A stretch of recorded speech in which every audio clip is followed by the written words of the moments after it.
choices in the hope of preventing more lives being lost. And Anthony joins me now. Good evening. Good evening, how are you doing?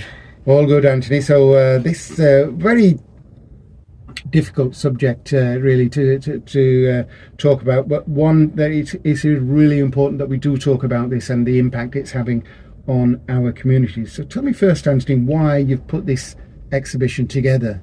I've done a few different exhibitions, mainly with schools and stuff, and you know, when I'm working with young people, I hear from their parents and people in communities, and I always get this sort of disconnect between knife crime and people.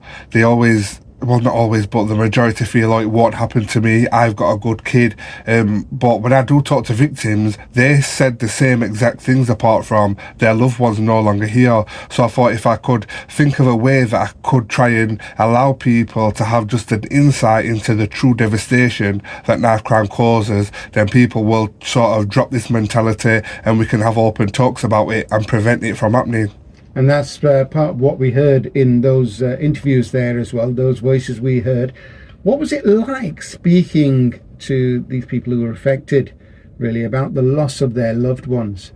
It's difficult, you know, it's very, very difficult because for me, I'm just talking for myself, you know, I've not lost nobody, and they have, and it is absolutely heartbreaking to look them in the eyes and ask them these personal questions about someone that's never really there. They're never going to come back. You know, I just wish that I wish that I had the powers to bring them back and make these people all right, but I know that I can't do that. So what I can do is try and help them and support them in any way that I can, while they're grieving, and do anything to try and, you know, make a day better for them. And hopefully the project that they've got involved in will give them that sense that they are doing something to try and prevent it from happening to somebody else.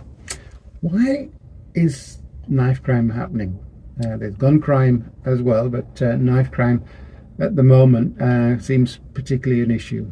Why is knife crime happening? I think it's because it's now become normal, unfortunately, because when it was happening, nothing was done to clamp it down. So unfortunately, knives now are the go-to tool to resolve conflict. Things that are done, they don't warrant such barbaric behaviour. So I think that there's also lack of role models, there's not enough community things going on like youth clubs to keep young people engaged. I think that the generations now that are getting involved in knife crime are the ones that were sort of forgotten about, and it's just showing that there's like, it's just sad. It's like they're living in a world on their own that's not parallel to the world that we're living in, with the behaviours that they think are okay, and more young people are getting involved in it, and they don't understand the dangers. They're only young, and we need to educate them. We need to, you know, work with them and show them not only what devastation knife crime causes, but what they can achieve, what they can grow to believe. They can be brilliant, successful people, but you don't see a lot of that at the minute. And you're saying they're young. What sort of ages are we talking about for children involved, young people involved in knife crime? They're getting younger and younger. 4 years ago, when I first got involved, I promised myself I wouldn't go to a primary school. And unfortunately, more and more incidents are occurring with primary school age kids. There's a piece of artwork at the exhibition, and that's there because they did like a snippet of young people that have got involved in knife crime, 10% of current knife crimes, and they found children as young as 8 years old threatening other children with knives. 8 years old threatening each other with knives. And I've worked with young people that have been on the receiving end of those threats, and I just think, how is this normal? This is not normal.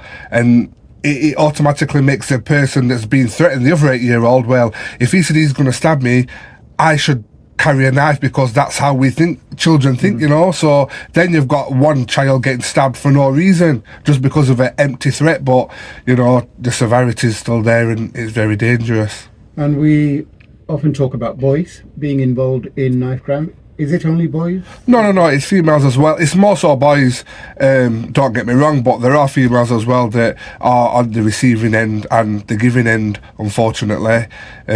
So yeah, and females are involved in it in a different way, so maybe they know their partner or their brother's got a knife, it's up to them to speak up, or it's up to us to give them the tools to talk to them and warn them around the dangers of carrying knives to try and stop it from happening.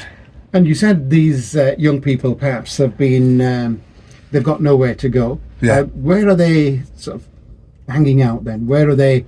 Is it just on the streets? Are there issues here about they're not connected to the agencies like youth and like not really fully in a trustful relationship with their schools? Is it an issue with parents? What are the issues here? I think there's numerous issues. We can blame everything and nothing at the same time, but what it boils down to is what we must start doing is giving the children some accountability for their own behaviours and educating them firstly. Like parents, I'm sure most of them won't know what's going on. I know when I did things I shouldn't have done when I was younger, my parents didn't have a clue, so I can't really blame them. Schools, I think it's difficult for schools because they are there to educate young people on the curriculum. They are there to hit grades. So schools unfortunately don't have the time to maybe give young people that conversation and that time to try and stop it from happening. And then of course there's not enough police about to engage young people to get that connection. And although we are doing more with youth clubs, I'd like to see a lot more being done. And I mean, Sheffield Council, they are coming round to the fact of youth clubs and they are pushing them out there, which is very, very good. But the question is, how do we reach those hard to reach young people? And the project that we're doing next is called the Mobile Youth Club, where we're getting a van, we're kitting it out with all the stuff to engage young people, and we're going directly to the young people that are hard to reach, and we're going to work with them and try and get them included in local community things and the local community youth clubs. And often in local communities we see that a lot of violence, including knife crime, gun crime, burglary, whole range of issues, antisocial behaviour, much of that is linked also to drugs. But this is wider than drug gangs. This is a wider subculture that we need to try and understand and engage with. Yeah.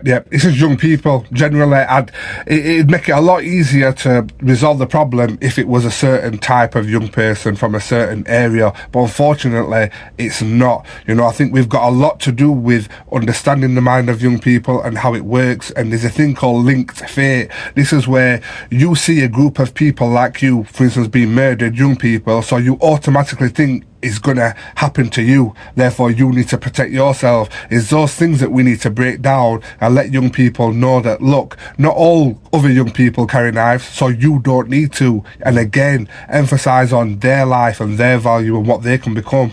And Anthony, you mentioned a mobile youth club. What other sorts of things are you doing to try and prevent knife crime? I've got the mobile youth clubs, as I've said. We've got 8 weapon amnesty bins now around South Yorkshire. They're brilliant. They've allowed me to collect over 500 weapons.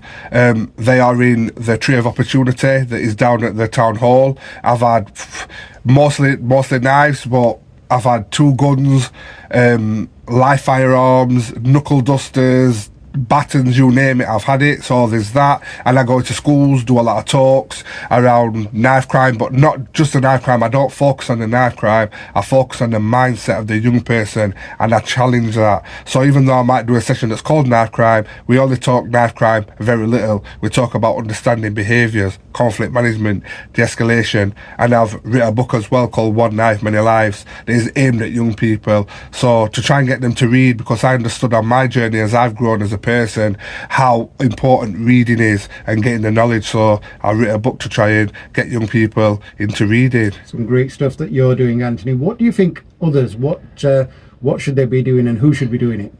I think we should all be doing a little bit, It's a big problem and people are seeing it as a big problem, so they're scared to tackle it. I think if we all did a little bit, it would amount to a lot and the difference would be made. I think for myself in South Yorkshire, I'd like to see, I'd like to work with the police, I'd like to work with the council, and I'd like to work with NHS and health to create a serious youth violence strategy, an outline of what we all need to do to try and reduce knife crime and serious youth violence throughout South Yorkshire.